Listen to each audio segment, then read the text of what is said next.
I work in my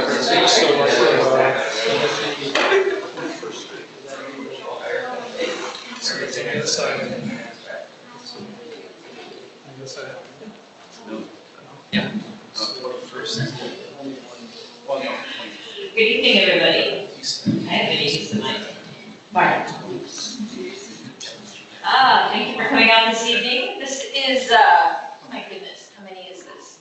The 8th in our series this year, our Sustainability Innovation series that we've been hosting here on the IU South Bend campus to really put a spotlight on and feature some of the sustainable and innovative things happening here in our region. So happy to be here tonight with more wonderful speakers. My name is Krista Bailey. I'm the director of the Center for a Sustainable Future here at IU South Bend. Helped put this series together, but also get to teach classes here because we do offer degrees in sustainability studies. We have a major, we have a minor, we have a graduate certificate. So you may have seen on the table out front cards and brochures with beautiful faces on them. These are our graduates who got jobs because of their degrees in sustainability. So a whole range of different job opportunities that our students have found. If you're interested, know someone that is, pick one up, pass it along. That will be enough. Or you can talk to me in person. So there's that. Also on the front table, information about what has happened in the series. Almost all of these are on our YouTube channel, so you can see them if you miss them. And you can see the last couple that are coming up next Wednesday and 2 weeks from tonight. So we are closing out the series. So that's more exciting stuff on the way. I should mention before we get started that we actually have next week sort of a featured talk. We've been running sort of a series within our series that started last semester back in September, in Ethics in the Environment, a series of speakers. So we've embedded some of them in the series this semester. So next week we have the Chief Innovation Officer for the City of South Bend coming, Santi Garces. And we have the director of La Casa de Amistad, Sam Centellas, coming to talk about recreating cities for sustainable living. So bringing both of their perspectives to that. And if you know either of these gentlemen, you know that they're brilliant and fascinating to talk to, and they'll both be here, so it's very exciting to have them here. But they're part of that series. We started that series last fall, and we hosted some people from the Pokagon Band of Potawatomi, who reminded us of this message that we are here on their land, that they've always been here, and as they say, we will always live here. So we felt compelled to include that as a reminder in each of these talks, just to acknowledge how lucky we are to be here on this land and how thankful we are that, to share it with them, and for them to share it with us. So that said, our habit with this series is to actually not just get to know our fabulous speakers and to learn more about them and the work that they're doing, but to get to know who is in the room. Who came here? Why did you come? You might know somebody in the room. You might not. You probably can see somebody that you don't know. So now is our chance to build our sustainability network and your chance to stand up before the speaker starts, and presumably you stay seated the whole time. To stand up now, go find someone you don't know. Say, hi, my name is Krista. Find out their name, exchange ideas. Why did you come? What are you hoping to hear? What intrigues you about the talk tonight or the series of things you've seen? And make a connection. So, stand up. We've got some far-flung seating, nothing in the middle so much.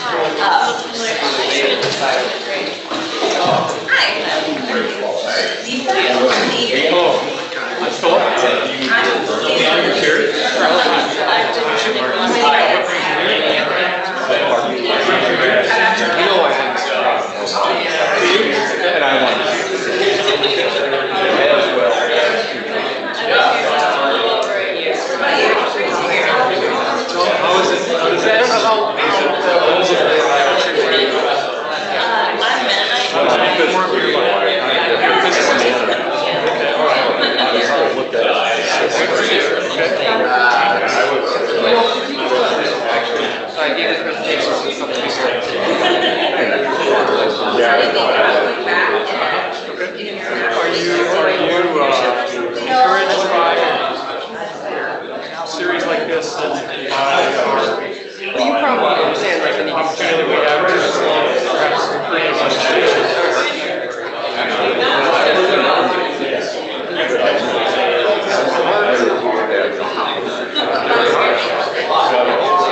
I just met her the other night at Green Drink.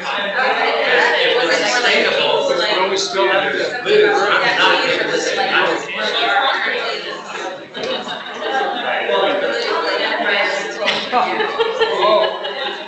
Frank. Let's bring Noah.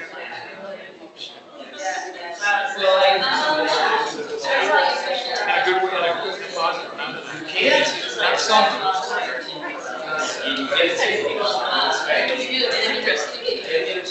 I know Gavin, you aren't riding a horse during winter days in China.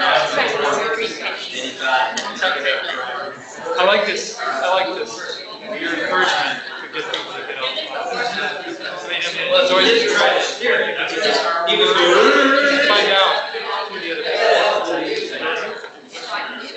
I mean, some are sweet. Yeah, why are they here? And who are they?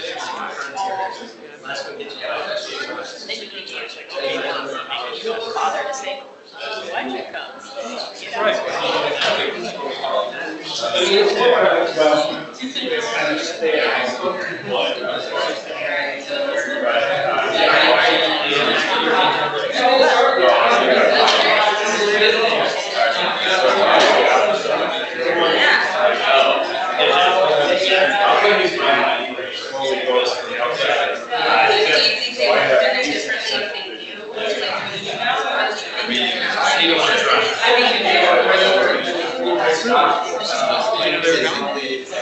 I figured they might, because we're all.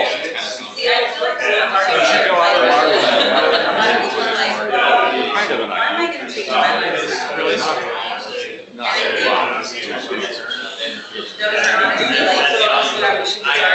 I hit spots now. Your daughter was.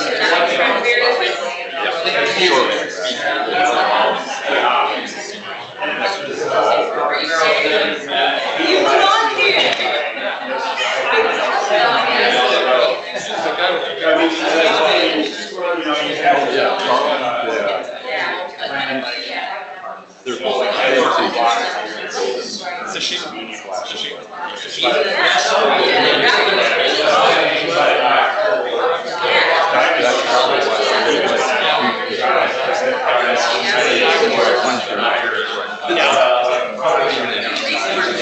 So you live close to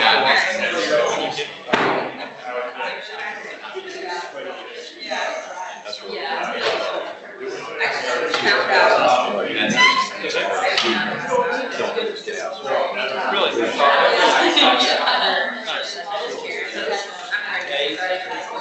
Well, I live close to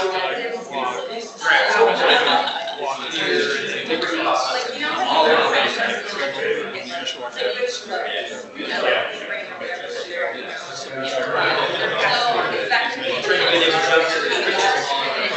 Yeah. We do now. Yeah.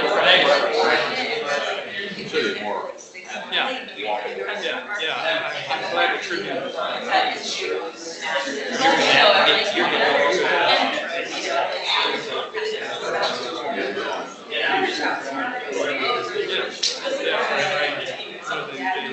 They let their manager.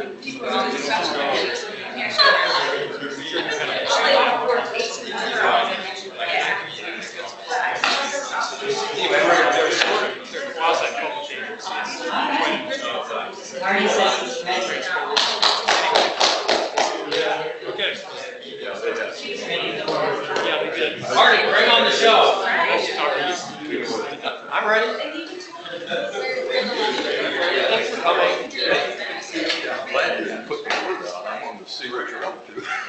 Well, here I am. There's a chance, huh?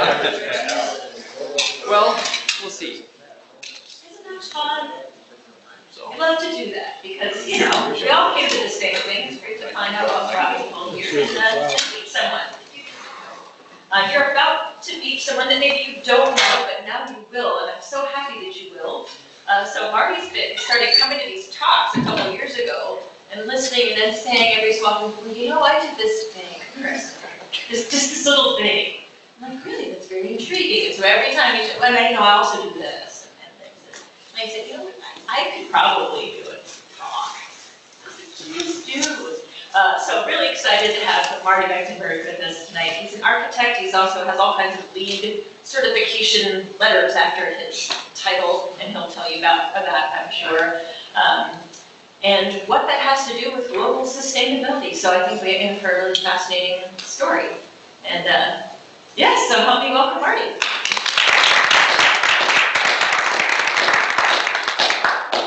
Thank you, everyone. I'm not going to use a speaker because it's a very small room and it seems like more trouble than it's worth. I need to talk nice and loud, though. Okay, I will. I'll talk loud. So, yes, I'm Marty Mechtenberg. I'm an architect. I run a small practice here in South Bend. I also work for the United States Green Building Council, which is a nonprofit based in Washington, D.C., and they're the folks who developed the LEED rating system. I'll talk a little bit more about that in a minute. First, I wanted to talk about the title of my talk a little bit, the successes and failures of global sustainability. You know, I thought about it this morning, and life's hard enough. Why would you want to come to a talk where someone's going to be discussing failure? But I actually use that as something. So part of what I do as a consultant is I help projects that are trying to become more sustainable. So I'm working with Stryker Instruments up in Kalamazoo, and I'm working with Hope College up in Michigan. And one of my favorite things to do is to sit down at a table at the kickoff meeting, and a bunch of people around the table, architects, owners, engineers, and when it comes time for me to introduce myself, I say, I'm Marty Mechtenberg. I'm here to help the project fail faster. And that's a great way to get really dirty looks from folks. So I have to quickly follow up and say, explain what I mean by that.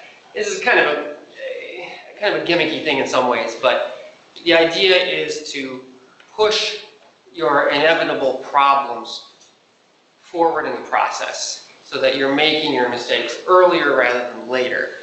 And when you're developing a building project, which is the type of projects that I'm talking about, when I talk about sustainability, I'm primarily talking about the built environment right now. So when you're working in a building project, you don't want to make your mistakes late in the process. That is a great way to kill your budget and ruin your schedule. So if at all possible, you want to make those inevitable mistakes really as early as you can, work the kinks through the system, and then move forward with hopefully smoother sailing. So that's what I mean. You know, this is not the NCAA basketball tournament where you lose once and you're out. This is an iterative process of failure where you're learning from your mistakes, and hopefully you're learning quickly from your mistakes and you're moving forward in a positive way. Am I talking loud enough? Okay, the second problematic word in my title is sustainability, which might seem a bit strange since we're here to talk about sustainability, part of the sustainability program, but it is worth digging into a little bit because sustainability does not mean the same thing to all people, and it can be a little bit slippery to define. I'm not going to ask anybody to define it for me quite yet, but I'll throw a description out there, and you can tell me if it sounds like something you've heard before. Something along the lines of protecting resources for future generations. Something along those lines. Does that sound like something you've heard before? How many people in this room are students in the IUSB program? Okay. So you probably have heard other definitions too, but that's some kind of variation of that is pretty commonly used when you hear the word sustainability. So Google has scanned like 1 billion books over the last number of years, and you can search for words in all those books that they've scanned. And so I looked up the word sustainability a few days ago, and this is what I found.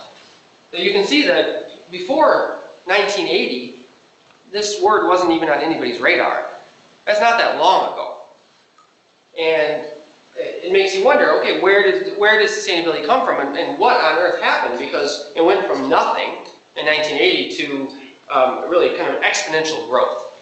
So something came into our consciousness, and the word sustainability started to show up in books and publications with much greater frequency. Now, there were other words that were used before this. If you search for nature, or if you search for conservation, those words have been used for a long time and much more used. But something did happen around 1980 that triggered a much greater interest in sustainability. So my exposure to sustainability has mostly come through LEED.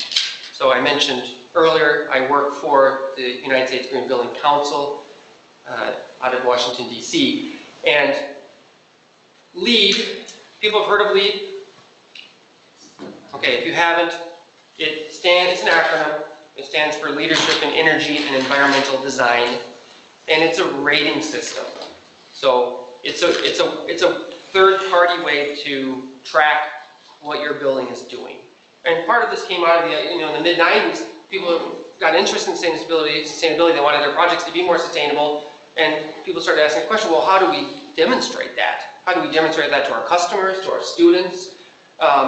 And the US Green Building Council developed this rating system to sort of answer that question. Here's how you demonstrate that your project is actually sustainable. It's a rating system, so you can get a score for it effectively. You can be certified silver, gold, platinum. And it's not just one thing. So what's up on the screen right now represents LEED V4, so it's kind of in its 4th iteration right now. It started 1996, I think, was when the first one came out, and in 2014, LEED V4 came out. I'll just very briefly describe these kind of pots that the project goes into, a project would go into. Location and linkages ask the question, where is my project located? Is it on a green field? Is it on a former brownfield, former industrial site? How well does it connect to public transportation? And what kinds of things are we doing to limit automobile dependency? Like those kind of questions are asked around the category of location and linkages. That's actually a new category in V4.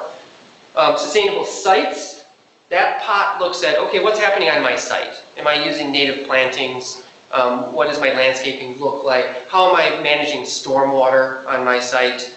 Questions like that are in that pot.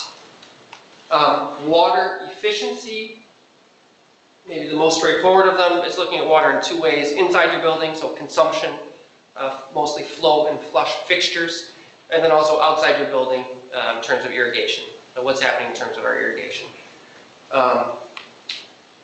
Energy and atmosphere, that's the big energy one. You're looking at our building, like how can we reduce the energy consumption in our building?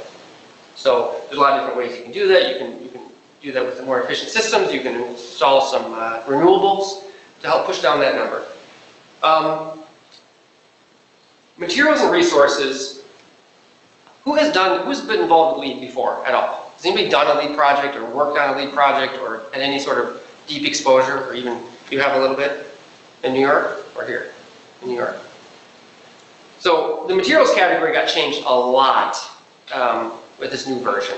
The old version was all about like, oh, does this product have recycled content in it? Or is it manufactured within a certain distance from my project site, right? Regional materials, or did it come from FSC certified forests, right? A sustainably managed forest.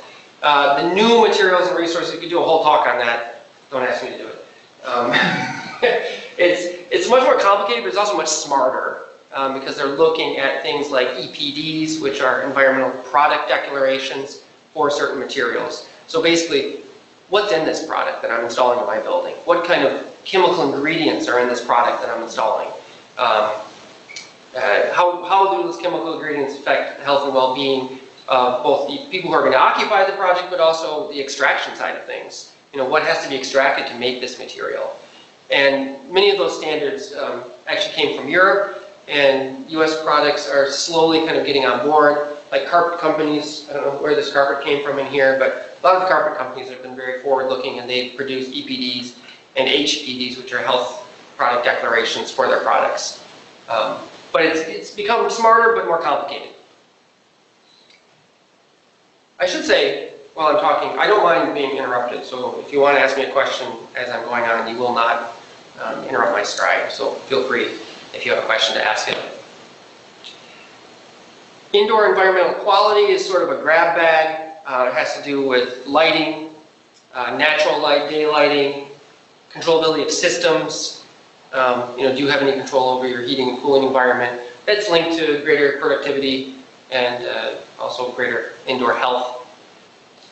Awareness and education, this just sort of sounds like how do we communicate to the building users and to the folks outside the building what we're doing here in terms of sustainability.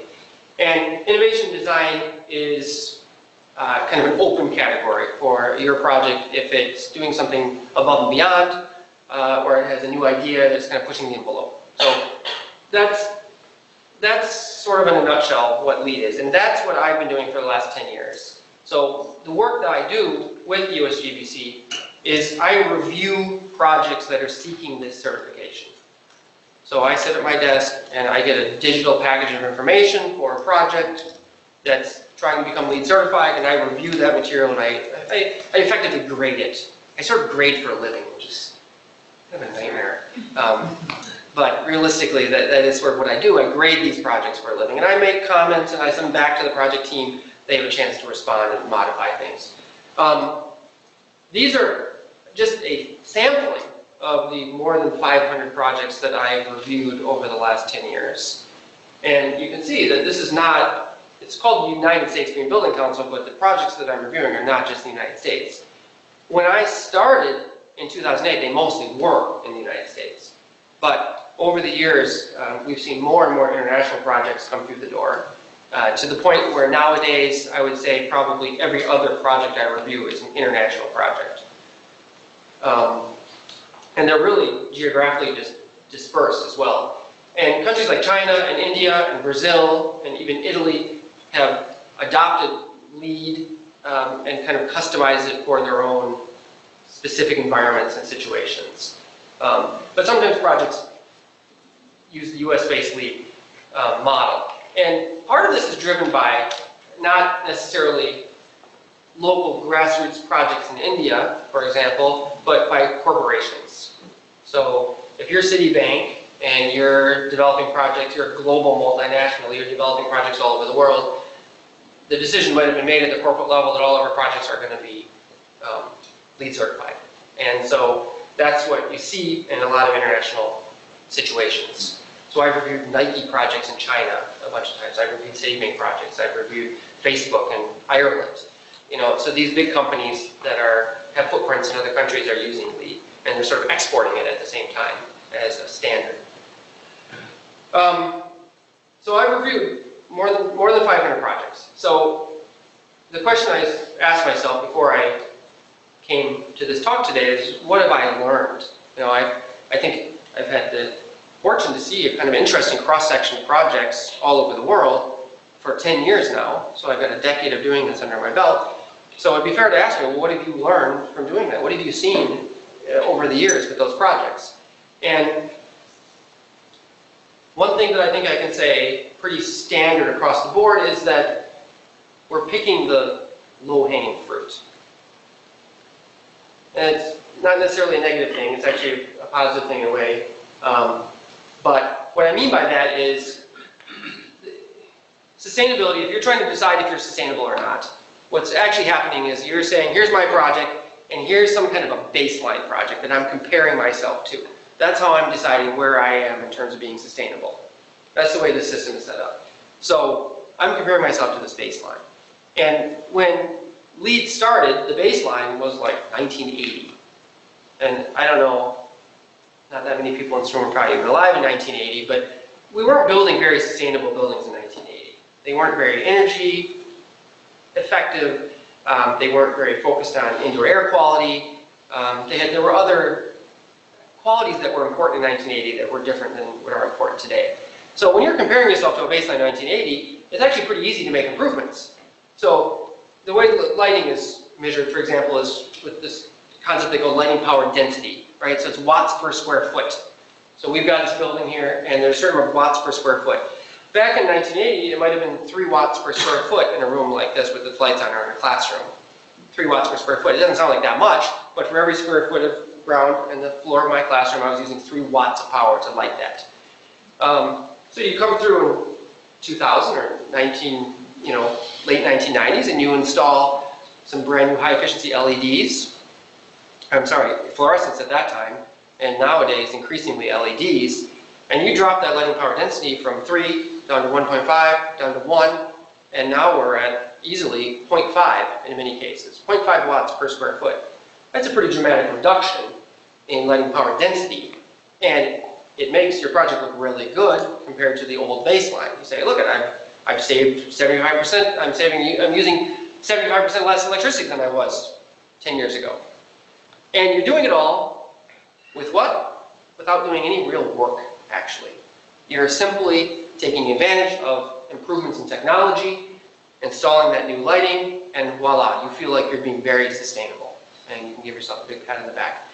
I don't mean to sound cynical about that, but that is sort of the reality. And that this kind of scenario plays its way out in other systems. In fact, if you look at 1980, which by the way is also when sustainability started to become a thing on the Google word search, we've made a lot of improvements in energy usage since 1980 across lots of sectors of the economy. So fuel economy is down by 25%, industrial energy use 40%, home energy use 20%, clothes washers 70% more efficient than they were in 1980. Those are big improvements, and they look very positive. I put that little Energy Star logo there also because it's not just LEED. There's lots of other third-party certifications that have been driving this change in our economy. Energy Star was started by the Department of Energy in 1992, and it's a rating system for appliances. So it's very likely that your washing machine at home is an Energy Star washing machine, or your computer monitor, or your television set. And that's helped drive those usage numbers down over the years. The other thing that's happened is that sustainability has become institutionalized. It's gone from being sort of a fringe idea to something that is widely accepted and found across the country. You'll hardly find a city, even cities like South Bend, bigger cities, that don't have sustainability staff working for them. You don't find a corporation that doesn't have sustainability staff, a chief sustainability officer, or some kind of department of sustainability as part of their corporation. NGOs, lots of municipalities and universities. So not only on the implementation side, where universities have been building buildings that are more efficient, but they also have an increasing number of programs that address sustainability. I looked before I came here at the American Society of Higher Education, and there were basically no sustainability programs in 1980, and now there are more than 1,500 in the United States, including at USC and including Notre Dame. So that's a pretty good track record for something that didn't even exist 30 years ago, 35 years ago. I would say, and I'm going to argue in a minute, that that institutionalization of sustainability is a bit of a double-edged sword, though. It's come with some costs, I'm going to say. So let's look really quickly at a couple of LEED projects, because I'm supposed to be talking about what I've learned. The interesting thing about LEED projects are they can be small, right? This is a 2,500 square foot visitor center at a rural state park in the United States, right? And I put a couple stats up there. Total water consumption decreased by 29%, which I thought would be more since this is in a state that actually does have some water concerns. But energy consumption, they did an excellent job, partly because they have a solar installation. They drove their energy costs down. Again, this is compared to their baseline. Of course, the baseline has become harder. We're not comparing ourselves to 1980 anymore. Now we're comparing ourselves to like 2010 or something like that. But they did a very impressive job of driving their energy costs, or energy usage down by 57%. So this is a little project. These are both projects I reviewed, by the way. This is a very big project. This is a 97-story, 3.6 million square foot office tower in China. It is literally 1,000 times bigger than the other project that we just looked at. Well over 1,000 times bigger than the last project we looked at. And it's currently under construction. They did, actually, ironically, maybe a better job with water reduction, but a slightly worse job with energy consumption than the other project. The interesting thing is, these two projects are using the exact same rating system to grade themselves in terms of sustainability, which on the face of it seems kind of nuts, right? Like, how could you even compare these projects? But if you think about it, in some ways, they're all trying to do the same thing. They're saying, we want to reduce our energy consumption, we want to reduce our water, we want to focus on better indoor environments for the occupants of these buildings. So the scale of the building is sort of irrelevant in that sense. Even though this one it's reduced its energy consumption by a lot less, that's a much bigger number. So in terms of kilowatt hours, this building is saving a lot more than the other one. But the more interesting thing about that is that even though these projects are in different locations, if you put the two project teams together around a table to talk about sustainability, they have a common language to talk about what they did. And that by itself is actually a very impressive thing, because to develop a common language around a complex subject like sustainability in a relatively brief span of time is pretty remarkable. That I could go from a rural site in the United States to a massive urban site in China, and I can talk about those projects, and I can understand the challenges that team faced and the challenges that I faced. So that kind of common language is actually a kind of a big deal when it comes to sustainability. This project, this is in Dallas, outside of Dallas. I brought this one up because it's sort of, to me, what sustainability in the United States looks like in 2018. It's not amazing. It's very corporate. This is a mixed-use development. It's outside of Dallas. It's an entertainment venue. There's a lot of retail space in there. It's a residential space in there. And they've done an okay job. It's very automobile dependent, but it's also connected to public transportation. They've done a decent job of managing their rainwater and reducing their energy use and their water use. And so this is sort of a really ideal example of what a sustainable project looks like in the United States today. It really does. And this one happens to be outside of Dallas. I see these in other cities. I see these in Seattle. I see these outside of New York. Like, this is sort of what we're doing today in the United States. Something like this. And you can see kind of mid-level water use reduction. Nobody's being very ambitious anymore. that they're trying to hit kind of that middle ground, and that's what a lot of corporate and municipal-driven projects are doing today. Okay. So, a lot of this has resulted in the commodification of sustainability. And what do I mean by that? I mean that sustainability has become something that you can, for lack of a better word, something that you can purchase. It's become a product that you buy if you decide you want it. It's something that maybe you used to find at the farmer's market, and now you find it at Costco's. And that has been an unintended consequence, I think, of some of the institutionalization of sustainability and some of the corporate embrace of sustainability and the university embrace of sustainability, is that it has turned into a bit of a product. Yes, good. Do you think that they're selling the actual product of being sustainable or the label sustainable? Because like that building in China seems like it's more efficient than it would have been, but is it truly sustainable? Can they keep that building going in perpetuity? That doesn't seem like it's probably sustainable. Well, we should say right up front, none of these projects are sustainable. None of them are. They're slightly less bad. They're not sustainable. I mean, if you look at the definition of sustainable, we didn't go into great detail about it, but if you're looking at preserving the resources we have today for the future, none of these projects really do that exactly. They're less bad.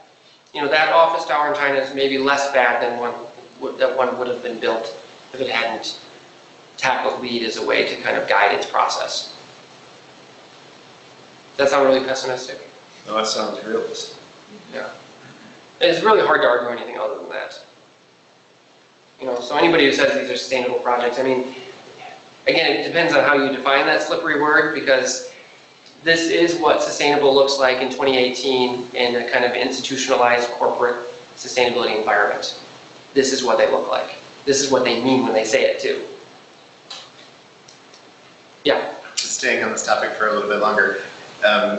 So the distinction between silver, gold, and platinum, do you feel that that's part of this commodification process, or is platinum truly more sustainable, based on what you just said in answering the last question? Yeah, I would say platinum is truly more sustainable. Okay. It's more aggressive.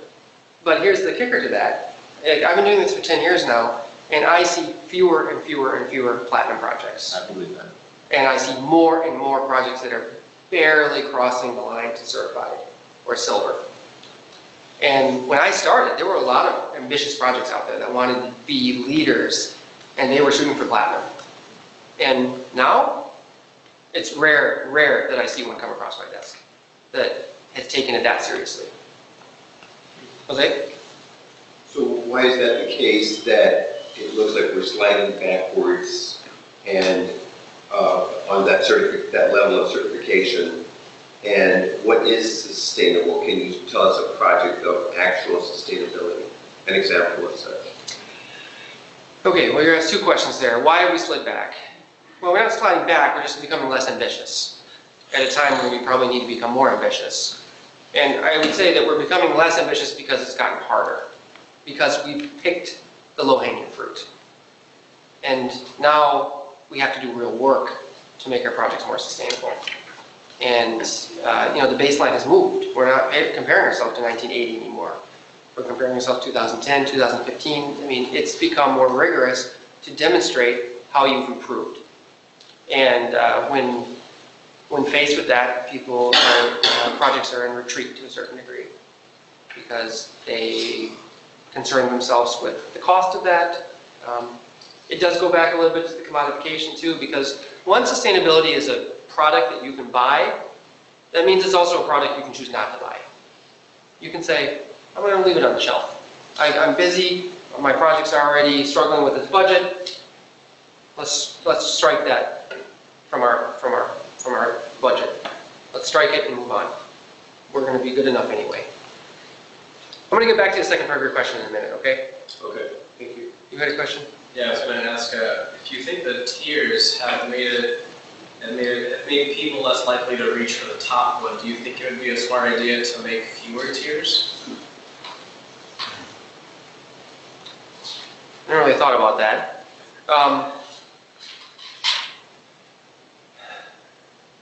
I don't know. I mean, it's not clear to me that that would make much of a difference. I mean, the reason to have the top tier is to give ambitious projects something to shoot for, right? So you do have those rare projects who really want to tackle this and they want to be leaders and they want to really demonstrate what they're doing.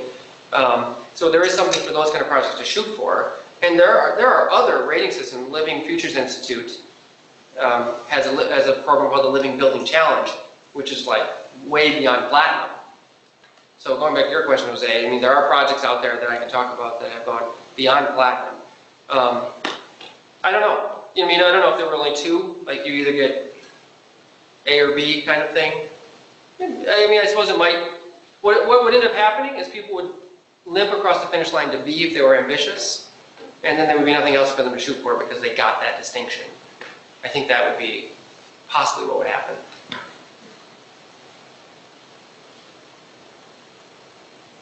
So, I showed you a really nice graph a few minutes ago that looked very positive. The lines were pointing down. But the reality is they're actually still pointing up if you look at it from a global perspective. So, there are some nice things here because you see renewables, the green line, that's been going up very steadily, very aggressively. And that is tied into this increased interest in sustainability. And you see coal flatlining, that's a good thing for the CO2 levels. But in general, liquid fuels, natural gas and coal, which are all fossil fuels, remain incredibly dominant and increasing, not decreasing.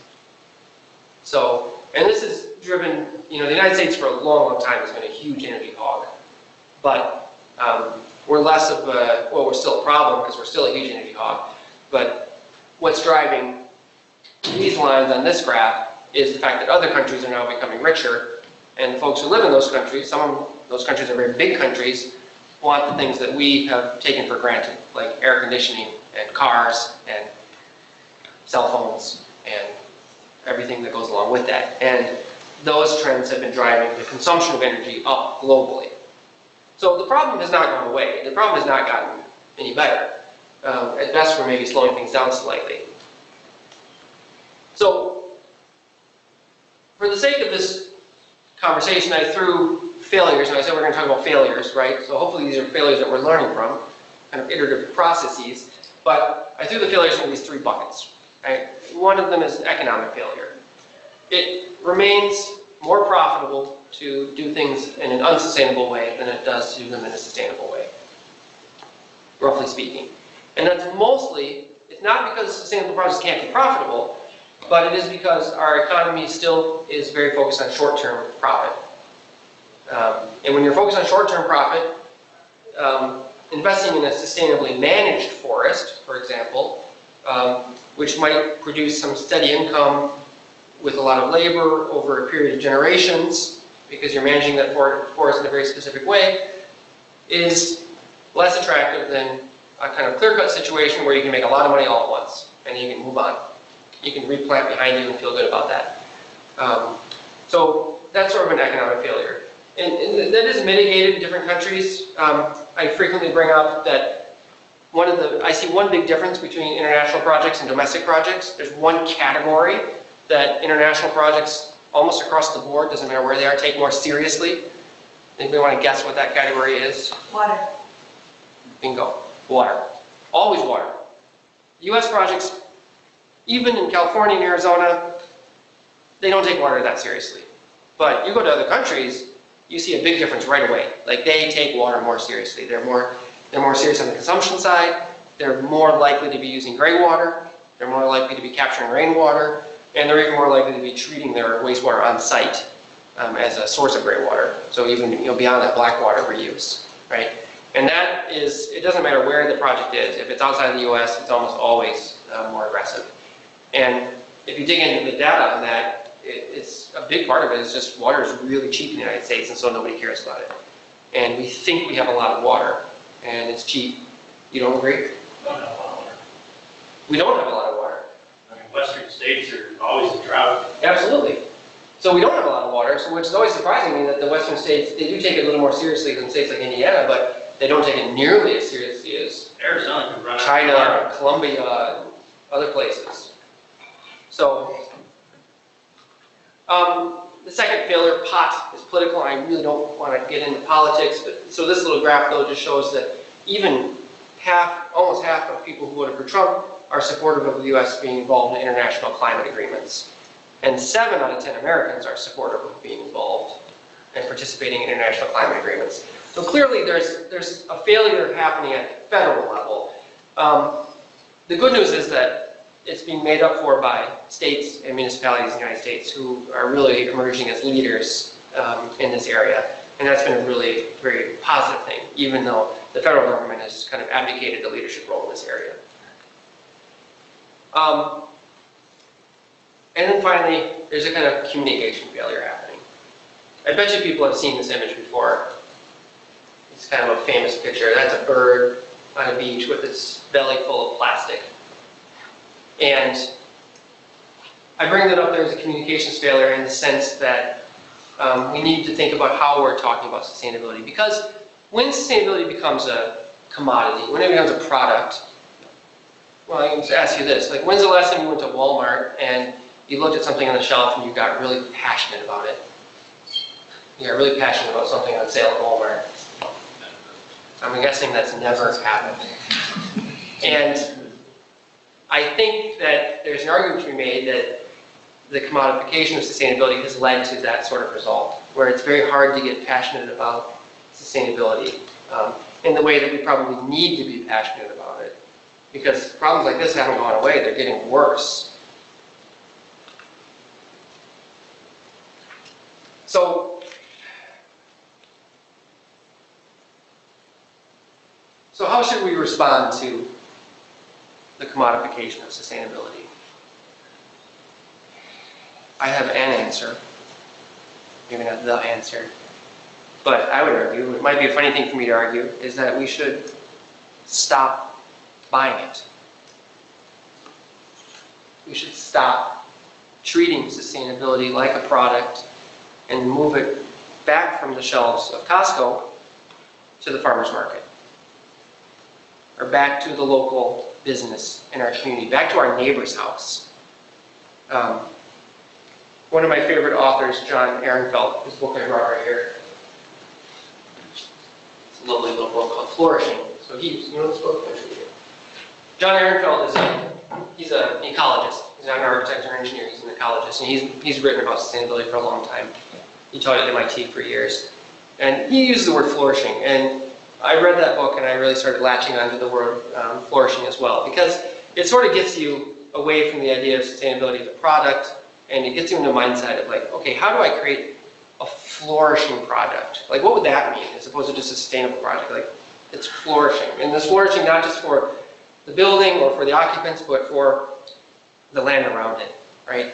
And that pretty quickly moves you into the mindset of, and Jose, this goes a little bit to your question here, it moves you a little bit toward the mindset of like, oh, what would a regenerative building look like? Because a regenerative building, well, that might be a flourishing building. And what I mean by regenerative is that, you know, this is a building that's not just less bad anymore, but it's actually good. It's actually giving back. It's actually net positive energy, net positive water. It's taking a real hard look at where the stuff it got built out of came from and the impacts of the extraction of that stuff on the rest of the environment, right? It's a project that takes a really hard look at that kind of stuff. It's a project that takes a look at its landscape and says, is this landscape serving just the people who walk up to the building, or is it also serving the bees and the butterflies that live in this area? Right? That's what a regenerative project might look like. And so, Jose, to look back at that, you know, there are projects that have gotten there. There are projects like Living Building Challenge projects. Some of my partners just worked on one. I should have included a link to it, up in Michigan outside of Ann Arbor called Verbeck. And it was the fourth living building certified residence in the United States, actually in the world or something like that. But, they were very rigorous about the construction of that. Every material was vetted. There was a red list of chemicals that could not enter onto the site. Even the construction practices were different than normal construction practices. They were designed in such a way to have a more limited impact on the environment. And the project is designed to, first of all, it's designed to last 200 years. And it's also designed to give back. It's designed to be a building that functions as part of the environment that it's in, as a piece of that environment, not separate from it, but of it. And there are projects like that. The Bullitt Center in Seattle, Jose, might be a good example. The Bullitt Center, I think it's B-U-L-L-E-T or I-T. That's an office building in Seattle, but it was a very aggressively it's kind of a regenerative urban building, which is pretty unique. And there are some others as well that have done things like that. I've got another question. Yeah, fire away. Look at this, I'm sort of at questions. Does, good time.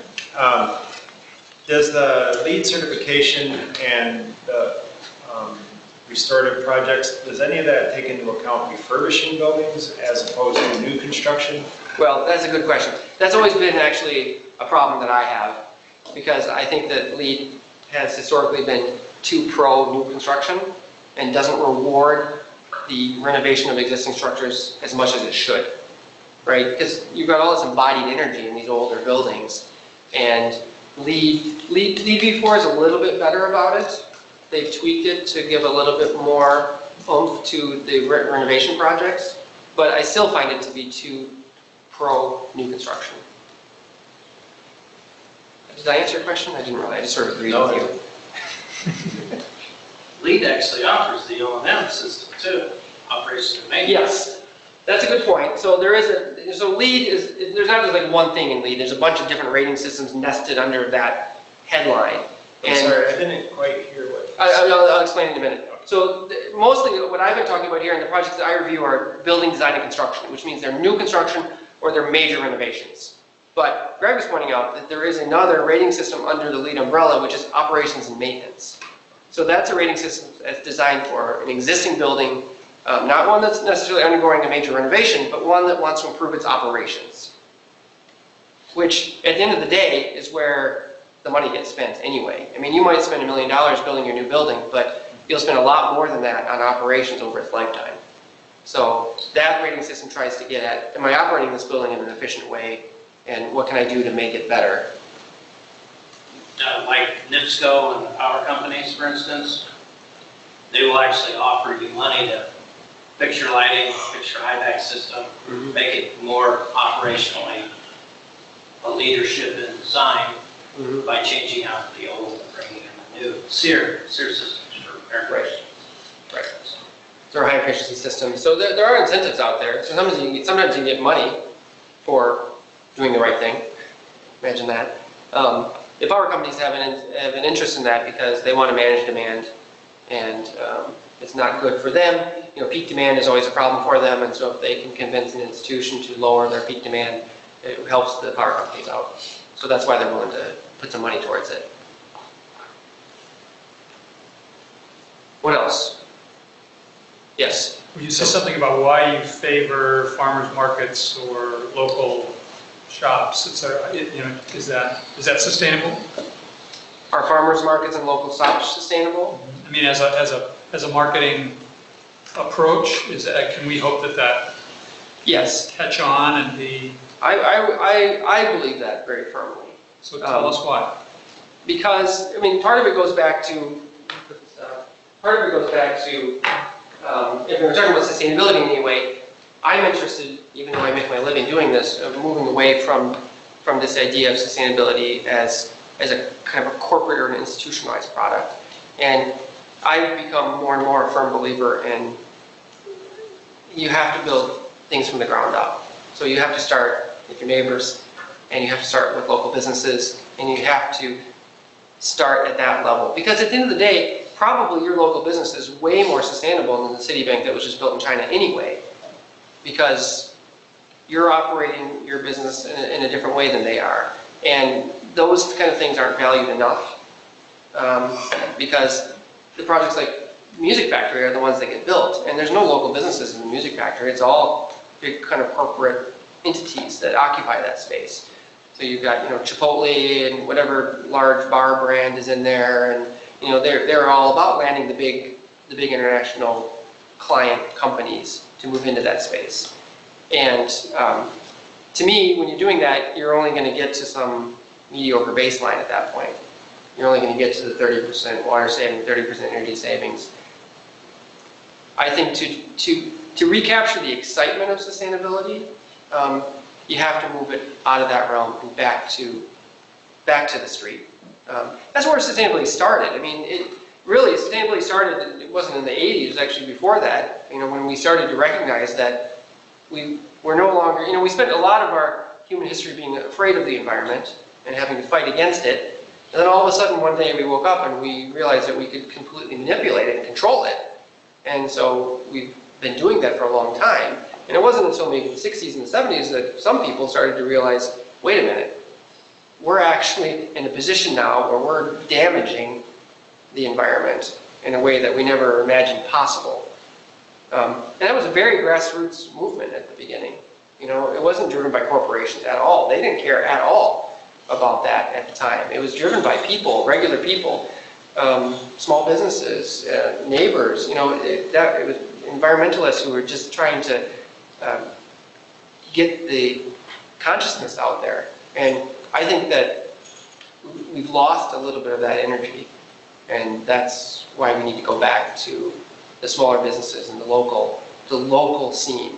And you even see it at the federal level, right? The city of South Bend is probably showing more leadership in sustainability than the federal government is right now, in some ways.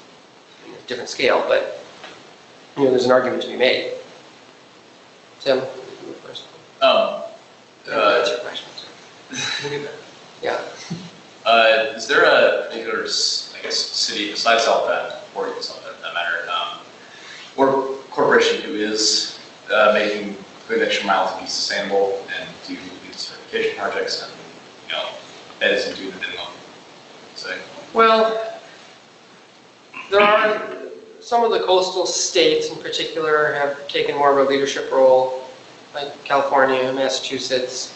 In terms of specific cities, again, I think I would probably look at some California cities that have really put themselves out there very aggressively with actual goals to improve themselves. It's not just the coast either. I see a lot of great projects in like Austin, Texas, has been really a leader in developing projects. Have you ever been in one of those green town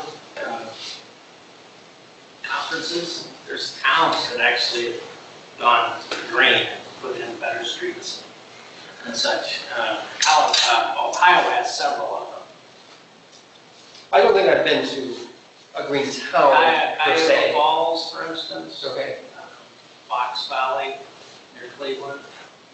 I know there are some cities that have been really successful. They typically, they might be like a municipal utility and they're getting their power from like hydro, like in central New York or something like that, they're getting their power from hydro. So they've been able to really demonstrate leadership in terms of CO2 emissions. But it oftentimes has to do, they have kind of geographic advantage for doing that allows them to. Well, they're trying to sue the Fox Valley River and Right. Cuyahoga. Right. In terms of companies, I don't know. I mean, Coca-Cola. I've never seen a Coca-Cola project. Really. I mean, I only see a slice of projects, right? So maybe there's a million of them out there, I just have never seen them. They're doing it for profit, and that's the downside. Is Coca-Cola has teamed up with the Wildlife Federation. Yeah. Well, And providing water and vehicles and habitat for things that are soft and furry. right. I'd have to dig back through, Tim, to find like a specific company that was, I'm trying to think, I've seen a lot of corporate projects, but they're sort of just kind of a grab bag of projects. I've not seen one kind of rise to the top necessarily. Most of them are all sort of, they get LEED certified, but I've never seen a very aggressive one. They're always kind of like, let's get across the finish line and pat ourselves on the back kind of situation. Leah, you have a question? Oh, I just mostly had a comment to your question about can local things be more sustainable, and how the Yes. easiest example for me to think about is eggs and chickens, Yeah. and how a product from your neighbor is going to be more of that happy chicken where there's compost and there's not fertilizer involved and different things that are petroleum based. Whereas a carton of eggs from Whole Foods that has organic and free range stamped on it, what that definition actually means in practice might horrify people if they knew. In some cases, like that's the extreme case, but it can really be flexed in that direction.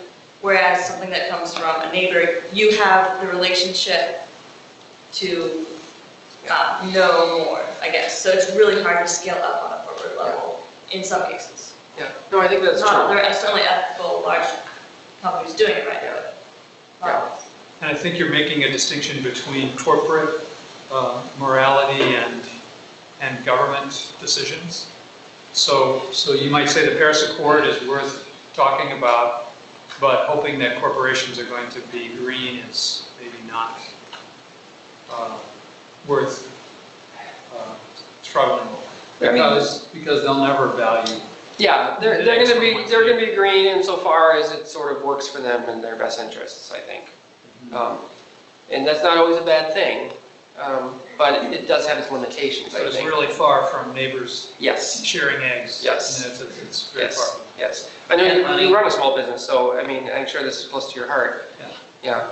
But I would, just staying on this topic of the local eggs and the local chickens, I mean, I think one of the things that your talk challenges us to do is to really educate ourselves about both the facts and the context, because when I think about the farmer's market in South Bend, I don't care for it. That's as diplomatic a way as I can put it, because it's not a real farmer's market. Most of those producers are bringing, as we all know, industrially farmed produce and passing it off as a farmer's market. The real farmer's market is on Wednesday nights at the Purple Porch, where there are 3 farmers who are doing that. There aren't hundreds of people at the Purple Porch lined up waiting to buy from Chris and his comrades, but there should be. And I think that there's this disconnect in the community about what constitutes sustainability. And I appreciate your talk asking us to really look at the facts on that. So I think that's where it starts. I do think, so staying as local as possible. So I just signed up for a CSA here in town, which I did in Massachusetts and New York, but when I first moved to South Bend, I wasn't sure, there wasn't a really obvious choice for me, but I signed up for one this year. CSA is a community-supported agriculture. So your local farm produces whatever it produces, and you just get what they produce, right? So when I did this in Massachusetts, I got all sorts of vegetables I had actually never even seen before. So it was like the kohlrabi or like celeriac or something. I don't know how to cook this thing. But it was sort of awesome because then I learned about vegetables that I didn't know before. And it's easier to go to Costco and buy a giant bag of broccoli, right? And I know my kids are gonna like it, but like you say, where's that broccoli actually coming from? It says it's organic, so you feel good about yourself, but it actually is just another commodity that you're buying and feeling good about, So I'm going to be interested to do the CSA this year and be challenged by what they provide to me in terms of cooking. Yes? I have 2 questions. Great. So the first one is, I used to work for a company back in 2014 that spent some time in the Brooks headquarters in Seattle. Okay. And I believe that they're platinum certified, but I was just wondering if you had any hand in that project at all. Brooks in Seattle? No. Okay. I reviewed a bunch of projects in Seattle. I'm trying to remember. It's hard to remember them all. I think the things I've seen in Seattle are like residential projects, like residential towers. There's kind of a model now. There's like a 14-story building with parking underneath and a gym on the first floor and a coffee shop on the first floor and then apartments up above. Like those are pretty, like a lot of those in Seattle. No, I haven't worked with the Brooks one. And then my second question is about, so as the baseline, as years go by, the baseline changes, are the certifications going to change, or will there be, a building that say is platinum certified now, and say 20 years, may not be? Will they still have some sort of credit, or will that? Well, so the current system is once you're certified forever. Okay. They actually don't expire technically. So you can put that little plaque on your door and 30 years from now, the plaque's still in your door. Maybe at that point, your systems are ancient and inefficient, but you still are saying your building LEED certified. Your building's yeah. underwater. What's that? Yeah. Your building's underwater. Your building's underwater at that point, but you're like, well, it's LEED certified. Yeah, I mean, that's been a debate. The other debate has always been, should we go back and actually track the energy usage? Because the energy usage for these projects is based on a model. So when I showed you those numbers, oh, this project is 30% better than the baseline, that's not based on actual numbers. That's based on a model that says your building is better than the baseline. So that's always also been a point of contention because, you know, how accurate is that model, and how well does that model reflect the reality of your building's operations? Because there's a lot of factors once reality hits, you know, is it being operated properly? You know, especially over time, things tend to get wobbly, and your building might very well be operating at a much different level than you are claiming it is. Yeah. So that they don't have a follow-up that's like these subsets of like the management and operations certification or whatever, so that the LEED doesn't require following up with using those management protocols or, No. or using this. So that seems No, odd. it does not. That's not an You automatic. have to check a part box of the saying that program. you're willing to share your energy and water data, Huh. but all you have to do is check that box. And to my knowledge, they never ask for it. At least they haven't started asking for it yet. It's been a debate because a lot of people are like, that's nuts, you know, like, you're giving this building all this credit based on the results of a computer model, and you're never double checking to see how it's actually performing in reality. But that's the way it is. Now, if you do the operations and maintenance, then you are tracking. You do have to, as part of that process, you are looking at your bills, you're looking at your operations, you're hiring a commissioning agent to come in and check your systems, like, are they running the way we designed them to run? A lot of times they find big problems. Even in new buildings. Yes, I'm sorry. Oh, yeah, Chris was supposed to ask a question. I have several, but you guys have really great ones. But it sounds like a lot of questions have to do with, especially with small business and going local and chickens and eggs, and as well as building certifications have to do with taking really a systems approach to how we do sustainability, how we sell it, how we buy it or not. But I'm wondering if you can share in your conversations with people about projects, challenges and successes to using a systems approach to projects, to say this isn't just we're going to save money because we're putting in better light bulbs, but some challenges and successes to using a systems approach in these kinds of designs. So, in my mind, the only actually way to do it today, in 2018, is to use an integrated project approach. So, you know, there's this concept called integrated design. It's actually now it's a kind of a credit and LEED before, but it's sort kind of a philosophy actually around project delivery. And it also kind of goes back to that fail faster concept. Integrated design means you put together your full team much earlier in the process than you're used to, and you aggressively set out goals before you even design the project. Like that's really the only way to get to where we probably need to be, even for like a LEED before platinum project, for example. If you're not doing it that way, you're probably not going to get there. So you need to have a different mindset for project delivery to get to that point. So what challenges have you had with proposing this to people, or what has been working for people? Well, saying, well, we got to do integrative design planning, and they go, ah. Yeah. Or do they jump on board? I mean, what's working, what's not? You explain the concept to people and they kind of get excited by it, but the reality is that it's really hard to put the team together that early. Projects aren't used to doing it that way. Another good project, Jose, is the Phipps Conservatory in Pittsburgh. Phipps Conservatory. So they actually produced a really interesting video on integrative design because they aggressively used that project, and they actually just won an award recently for the work they did. But to do that, they made the decision, the owners made that decision really early on, to say, we want to do it this way. And so they brought their project team together in a very non-traditional way. You know, the old way of doing it is you have the owner, and then the owner hires the architect, and the two of them kind of work together for a while and design a project, and then when it becomes necessary, you invite the electrical engineer and the mechanical engineer into the conversation, and the civil engineer, and you kind of go along, and at some point way down the process you might say, oh, we should actually ask the building users if they want to have some input on this project. And then finally, at the very end of it, you bid it out, to the lowest bidder. A friend of mine, he loves this slide. It's Buzz Aldrin, the astronaut, being launched into space, and somebody asked him, they didn't call him, I guess, but they asked him, like, what were you thinking about while you were launching off into space? And he said, the only thing I think about was that this rocket was built by the lowest bidder. And that's the way we do our buildings too. I mean, traditionally anyway, you do all this work and then you bid the project out at the end to a couple different contractors, and whoever gives you the lowest price, you're like, hey, thanks. And you bring that person on at the very end of the process. So that the contractor has very little input in the process as well. And if you're delivering an integrated project, you need the contractor on board right up front as well. So you have to have a kind of different contract in place, and you have to approach it differently. The contractor sometimes has an acrimonious relationship with the architect, for example, but this time the contractor and the architect and the owner, they're teammates. And you have to have shared responsibility and shared rewards for that process as well. So it's a completely different kind of way of building out a contract to deliver a project.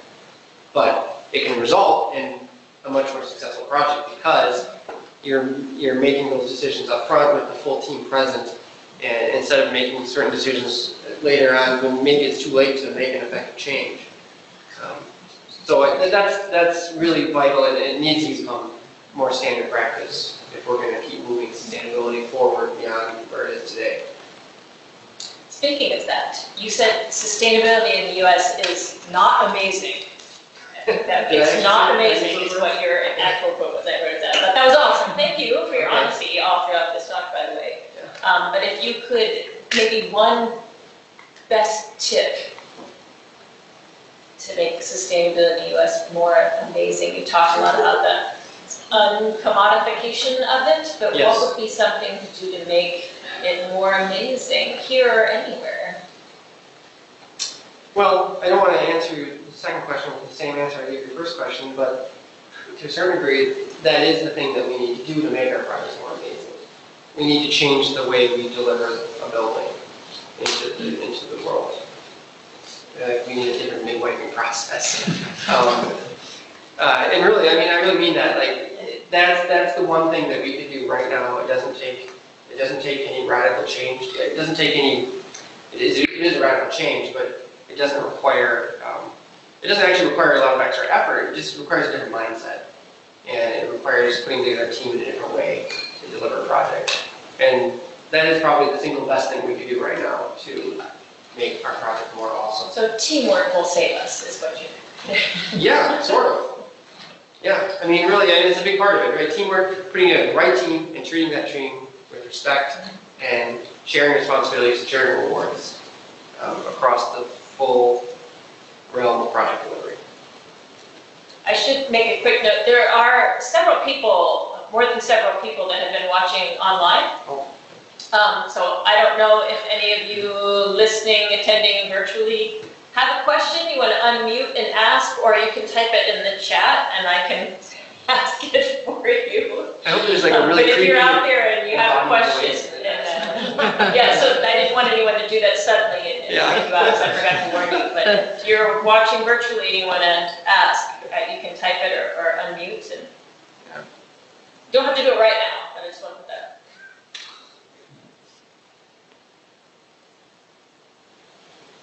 Also, those amongst the living could ask more questions as well. Yes, Jose? One more question. I'm not Bill Gates and I don't have his money. And the projects you presented tonight are pretty much big, expensive projects. So within my control as a single family homeowner, what's available for me? I'm committed to doing this, but what's available? Well, there is also a lead for homes. And there are other rating systems around homes or improving efficiency in homes. It doesn't have to be a LEED project. We work with, I should say, my partners. I have partners up in Grand Rapids who I do a lot of work with. And with them, we do a lot of work with Habitat for Humanity of Kent County. So we do a lot of homes for Habitat. So these are not expensive homes. These are not multi-million-dollar homes by any means. But they're being built in a very efficient way, and we do blower door tests on them.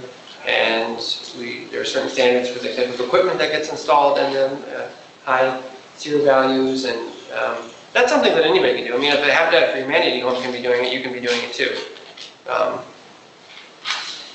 I did a blower door test on my house. Do people know what a blower door test is? Have you ever done one? Okay, I did one on my house. Okay, my house was built in 1895. I had a guy come down, install the blower door. He ran it on my house. You basically put a big fan on your front door, and it sucks all the air out of your house. And then you're supposed to get a number there. Basically, how tight is my house? My house, I failed to even reach the minimum threshold for tightness. I couldn't even get to that number 1 on the list. My house was so leaky. And then I did go around and I was able to identify some windows that were cracked open that I didn't know about in the middle of winter. So I have a lot of work to do on my own house. There are things you can do about that, like insulating your foundation differently. The rim joist, where your house sits on its basement is usually a pretty big culprit in terms of leakage in your home. That's something you could do. You can do a blower door test for $300, and you can walk away from that with a report with some ideas of what you could do to improve your home. So $300, you don't have to be Bill Gates. It might cost you $10,000 to make the changes to make your home more efficient, but you can get your foot in the door. Yeah. Are architecture, are schools, programs ready to promote teamwork rather than individual stuff? No. Okay, I mean, I don't have exposure to all architecture schools across the country. Notre Dame? No, not at all. I went to... Sustainability programs, on the other hand, Yeah, I mean, do promote teamwork. Yeah, Sure. probably so. Yeah, I mean, it's an interesting, it's a good word to use. Yeah. But it probably is not yet. There probably are programs that are much better than others. Notre Dame's kind of a quirky program in terms of architecture because it has a very, it's kind of a very niche-y program, so it's not the best example. It does its very specific thing. I went to the University of Michigan, and we were also not that good there, though, at teamwork either. In architecture programs, the architects are always kind of sold this idea that we're kind of up on some kind of pedestal, making big decisions with our rich clients. I don't know. I mean, that's sort of the attitude that's out there. Yes. But the reality is, you need to be down in the trenches with the contractor, if you want to make a project better. And that's not taught in most schools. Oh, the rural studio in Alabama. Yeah, that's an amazing thing. It's not so much focused on sustainability, but it's definitely focused on teamwork. And they developed some very, very cool projects, considering these are students working with very poor people. And I do get the impression that that's catching on in other schools. I think it is. That I would love to go down and do that program. What was that called? It's the rural studio. It's not University of Alabama. It's I think at Birmingham, or not at Birmingham, but it is Alabama. yeah. Auburn? If you look, Yeah. it's at Auburn. Yeah. Yes, Auburn. So if you look at rural studio, or rural studio, you'll find it right away. And an amazing guy started it who then died. Yes. But he was Yep. great at Yep. getting students to learn how to work. Like What was a his Scottish name. Like, Yeah. Yeah. So this new guy who's just taking it over, I think he's actually British, but I mean, it's been a great program. That program, just for the benefit of everybody else, they take students, architecture students, and they go out to very poor communities in Hale County, Alabama, I think is mostly where it is, Hale County, and they develop really collaborative projects for these very, very underprivileged communities. And then they build them. They don't just design them, then they build the projects. So they've done like baseball stadiums and churches and community centers, and it's really kind of remarkable what they've done, considering they have tiny budgets and students doing the design work, and folks who never in a million years would have thought of working with an architect to design a project. Yeah. Well, how would Frank Lloyd Wright, one of America's premier architects, feel about Lee? He probably hate it passionately. Because it just isn't fit form, fit function, but I mean, technically it does, because passive is points. he would hate it unless he wanted to make it his own. That's basically Frank Lloyd Wright. His projects are famously leaky and terribly efficient in terms of energy usage. Yes. So, but he was building it at a very different time too. Those things weren't priorities. I mean, leaky buildings are always a problem, but Bill Gates, that guy. yeah. Well, we're just about out of time, but Marty told me he wasn't running off anywhere too quickly. So if you've been thinking about something and don't want to say it in front of the whole room, you can come up and talk to me face to face. All those secret questions. And chat about a lot of really compelling information.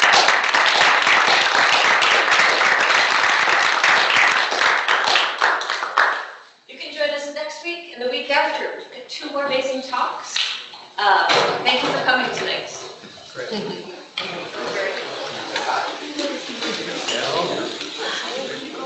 Pressing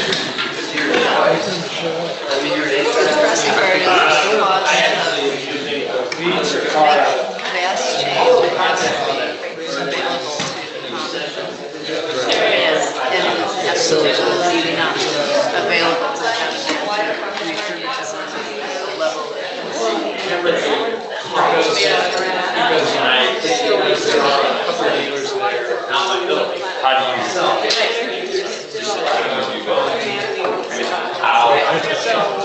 Yeah, what do we do now? No, it makes you feel like we're putting all this into what's needed. And you realize this isn't making a family just anything. Like, should we just say screw it? Just really exaggerate and live kind of in our messy, you know. Yeah, and just continue on the trajectory we're on, because is it really gonna do anything? I just saw some of their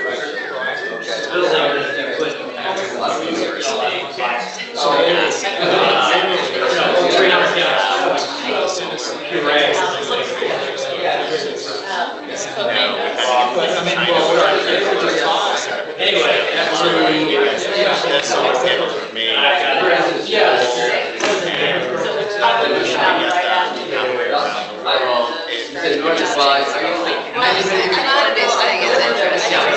So, why is it so you can get it? But it's expensive, and you always run out because you only have 4 in that. So you're like, I'm gonna order something. We're gonna get on Amazon and store yourself. So you order a box. 100% recycled. It's for a school, so we won't run out of toilet paper. It's made in China. But you get the box, and all of the product is made in China. It's like, well, that just kind of blew that up. You know, like, what was the point of that? No,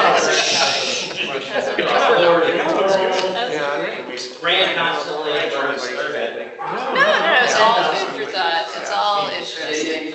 I gave this presentation to Hannah Wednesday night, my daughter, and she said it was okay. So I said, it's very high praise. It's 15-year-old. I'll probably be okay. One of the, getting back to our, and this might be sort of a way to market. The way I think about it is we're putting a ton of money into our house because it's sort of an insurance policy to keep costs down in the future and to be in a position to, I lose my job or whatever, it's going to cost us less to live.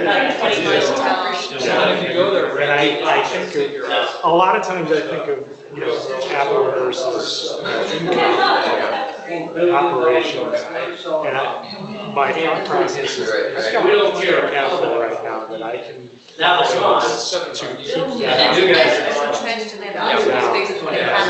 And it's a longer term, and people who are willing to sell the building are not thinking about it. No, that's right, and that's one of the big problems. I mean, most speculative office development, there's a 10-year, they want to sell the thing. So they don't care as long as they get 10 years.